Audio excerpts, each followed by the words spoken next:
बहुत अच्छा। आज रियली बता रहे हैं, आज से 5 साल पहले का वो दिन याद आ रहा है जब मैं पहली बार ऐसा प्रोग्राम अटेंड करने आई थी और सीट नहीं मिला था। और रियल बता रहे हैं, इस जगह पे बैठे थे, इस जगह पे बैठे थे दोस्तों।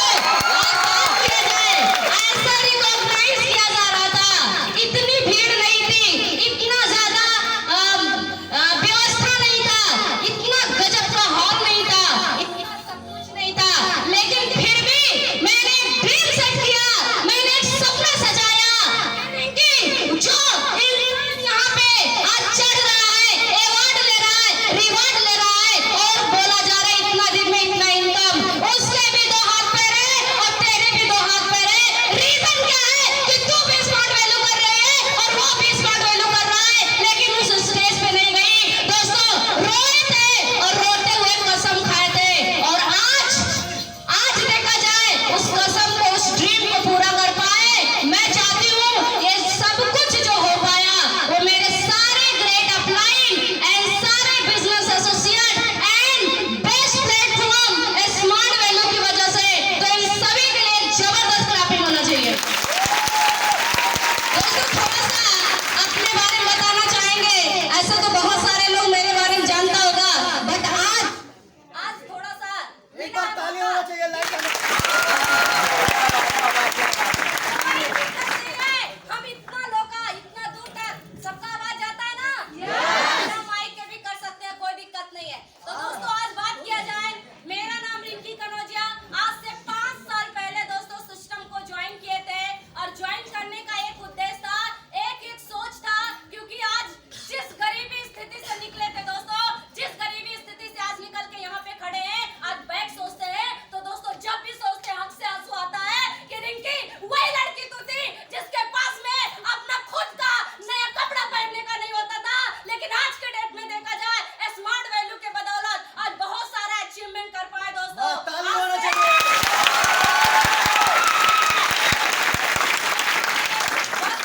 यानी खलासी का काम करते हैं दोस्तों। 100 से 150 200 रुपए डेली का इनकम होता था। मैं 6 बहन 2 भाई के बीच में, मेरे घर में यहाँ पे बहुत सारा लोग होगा जिसके घर में 10 बीघा 20 बीघा 30 बीघा खेत होगा। मेरे घर में 20 सा खेत नहीं था। मेरे पापा जो कमाते थे, सुबह कमाते, शाम को जब कमा के लाते थे तो दूसरा दिन का खर्चा चलता था। अगर एक दिन भी बैठ जाते थे दोस्तों तो नमक और तेल के लिए सोचना पड़ता था। ऐसे घर से बिलोंग करने वाले हैं, लेकिन एक सोच था। मेरे घर में कोई पढ़ाई नहीं किया, मैं ही एक ऐसी लड़की हूँ जो आज यहाँ तक पहुँच पाई दोस्तों। मैंने इंटर करने के बाद में जब ग्रेजुएशन की बारी आई थी दोस्तों, उसी दरमियान मेरी फ्रेंड ने इस स्मार्ट वैल्यू के बारे में बताया। आप लोगों के किसी फ्रेंड ने, आप लोगों के किसी अनजान ने बताया होगा कि स्मार्ट वैल्यू एक प्लेटफॉर्म है कि नहीं है? सोचे समझे सब कुछ अच्छा लगा, लेकिन जब ज्वाइनिंग की बारी आई तो दोस्तों मेरे घर में उस समय 500 रुपए भी नहीं था। लेकिन मैंने कैसे घर का है, मैंने मम्मी का मंगलसूत्र बेच के दोस्तों, आज वो दिन याद आता है कि मेरी मम्मी जब हाथ में रख रही थी मंगलसूत्र कि बेटा बेच के जिंदगी बनाओ। अगर तुमको लगता है उस टाइम दोस्तों मैंने अपने मम्मी का मंगलसूत्र को बेच के सिस्टम को ज्वाइन किया था, इस उद्देश्य से कि कंप्यूटर पढ़ लेंगे तो किसी ऑफिस कार्यालय में 2 से 2.5 हजार रुपए नौकरी कर लेंगे। लेकिन दोस्तों 2 से 2.5 हजार नहीं, इसी लॉकडाउन पीरियड में भैया ने बताया कि ये इनकम 4 महीने का है। नहीं दोस्तों, इनकम ये 4 महीने का नहीं है। 24 अगस्त को मैंने काम स्टार्ट किया और 3 अक्टूबर को मेरा क्लोजिंग था। आप लोगों को पता है ऑफर का? यस या नो? Yes yes. 3 अक्टूबर, 24 अगस्त से 3 अक्टूबर आप दिन गिन सकते हैं, दिन काउंट कर सकते हैं। 83,750।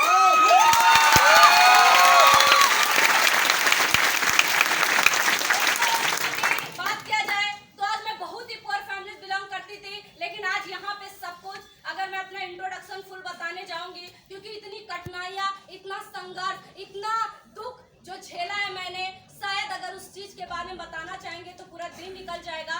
बट दोस्तों बस इतना ही कहना चाहेंगे कि आज जो खुशी, ये जो माहौल, ये जो इज्जत सम्मान, ये रिवार्ड एवार्ड, या मेरा बार बार नाम लेना, ये जो सब कुछ हो पा रहा है वो डिपेंड है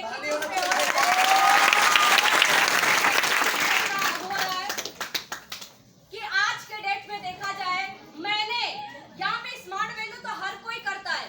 मैं एक से दो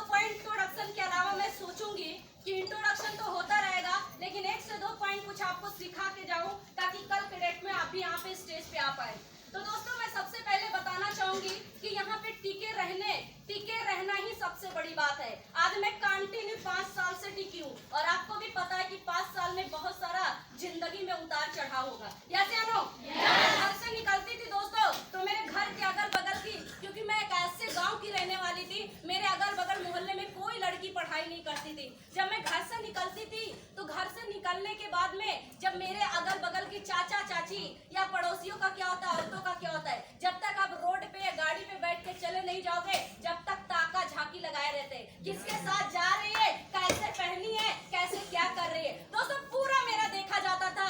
जब हम चले जाते थे, कभी गलती से मेरा अपलाइन रोड पे मिल गया, बोले भैया हम भी ऑफिस जा रहे हैं, लेते चलिए। अगर बैठ गए तो सोच लीजिए कितना दोहा पारसी मेरे लिए। मेरे मम्मी को लोग जाके भड़काता था, अरे जवान लड़की है, बाहर भेज रहे हो, ऊंच नीच हो जाएगा ना, तो जिंदगी में तुम गरीब हो, तुम्हारे पास है क्या, इज्जत के अलावा है क्या।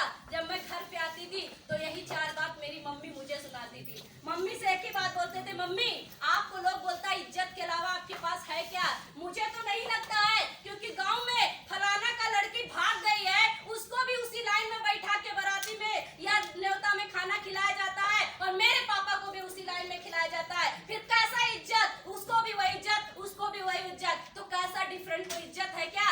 क्या होता है इज्जत, क्या होता है? कल के डेट में इज्जत तो हम देंगे आपको, आप हमको मौका तो दीजिए, आप हमको समय तो दीजिए, मैं एक दिन आपको इज्जत दूंगी कि वही लोग बोलेगा। लेकिन दोस्तों बहुत उतार चढ़ाव, मम्मी कुछ जानती नहीं थी, पढ़ी लिखी नहीं थी, ऐसा सभी के साथ होता होगा, होता है ना? मम्मी आपकी बहुत समझाती होंगी, बेटा कदम बहुत अच्छे से रखना, बेटा एक काम करो, ये सब कुछ नहीं होगा, तुम बाहर जाते मेरा बेइज्जती होगा।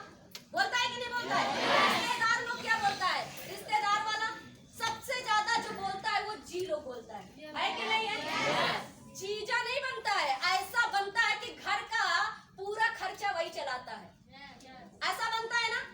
कुछ होगा तो मम्मी कहेंगी, थोड़ा अगर जीजा आपका नौकरी करने वाला है, अगर थोड़ा जीजा आपका अच्छा बिजनेस करता है, अगर आपका जीजा थोड़ा सा अच्छा पोजीशन पे है, तो मम्मी कोई भी डिसीजन जीजा से पूछे। कैसे लोग पूछते हैं कि नहीं पूछती है कि नहीं पूछती है ना? ऐसा लगता है कि पूरा घर का खर्चा वही चलाता है, लेकिन ये भूल जाते हैं अपने मम्मी पापा कि वही जीजा मेरे स्थिति को नहीं देखे थे और दहेज में बोले थे मुझे गाड़ी नहीं दोगे तो आपकी बेटी नहीं लाएंगे। ऐसे उन्हीं को मालिक बना के बैठ जाते हैं, ऐसे नहीं हो। दोस्तों मेरा एक पॉइंट आप लोग आज याद रख लीजिए, और आज मैं उसी पॉइंट की वजह से यहाँ पे खड़ी हूँ। मेरे को भी बहुत तिरस्कार मिलता था दोस्तों, क्योंकि मैं गांव की लड़की थी, कहते थे कि मेरे मम्मी पापा ने मुझे पाला पोसा है, मेरे जीजा दीदी मेरे रिश्तेदार ने मेरा देखा जाए देख रेख किया है, शायद ये जो कह रहे हैं वो सही है। हम लोग भी ऐसा मान लेते हैं कि नहीं है, कि साथ मेरे जीजा सही है, इब्रार भैया नहीं, साथ मेरे मौसा सही है, इब्रार भैया रिंकी दीदी नहीं। लेकिन दोस्तों उस समय अगर बात किया जाए तो मैंने एक ही चीज सोचा कि जिंदगी में अगर वाकई में जिंदगी काटना है तो हजारों लोग आपको मिल जाएंगे, लेकिन जिंदगी जीना है तो सिर्फ और सिर्फ आप खुद के डिसीजन से जी पाओगे। अदरवाइज